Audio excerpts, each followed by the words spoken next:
Are Helstorm rocket batteries any good? Yes. No, that's not the whole video. They're tricky to use, but they definitely bring the boom. Please like, subscribe, comment, and consider joining to my Ko-fi page for more explosive coverage. Thanks. Costing a base of 1,050 to recruit, the Helstorm rocket battery, 1L, has health of 4,356 across the battery of 4 launchers on Ultra, with 20 armor, 50 leadership, and 20 speed. Tell me if you've heard of those stats before.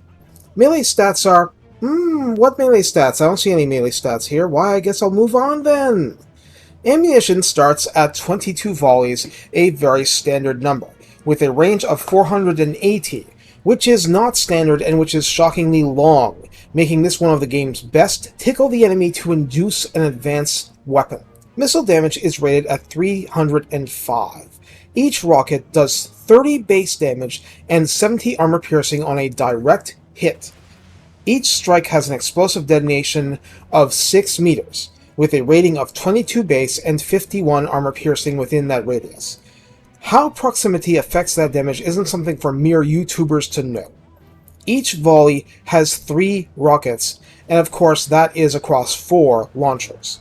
Reload time is 17, and the rockets travel at a faster clip than mortar rounds, so the net effect is to fire a decent clip faster than mortars or cannons. At least it feels that way. Total accuracy is listed as the standard 20, with a calibration distance of 300 and a calibration area of 220. This means the rockets are a lot more accurate within 300 range, but even so-called accurate shots have a significant amount of spread. You're still within the ballpark a decent amount of the time, so while there's still a fair bit of randomness involved, fire enough rockets and you'll hit something out there. Spray and pray to Sigma. Feel free to overview the red line and tech tree buffs in my mortars video, but the buffs are simple and powerful, no mystery to them at all. Also, Balthazar Gelt is the most gunpowder boosting legendary lord in the faction. So what do these stats tell us? They tell us that the Helstorm is an overall excellent unit, but is extremely dangerous to one's own troops if they are anywhere near the target area.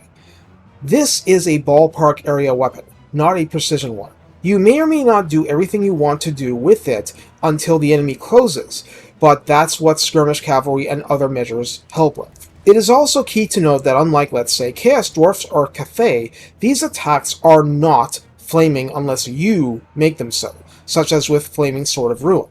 This also means that physical resistance diminishes the power of the rockets.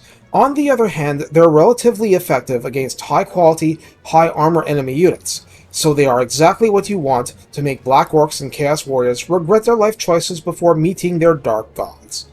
This unit isn't just between the Great Cannons and Mortars in terms of damage profile. It's plainly better in terms of the damage it can dish out. That damage is just very ineffective against single entities. Where it shines is in clearing towers, wall defenders, and, walls themselves in sieges.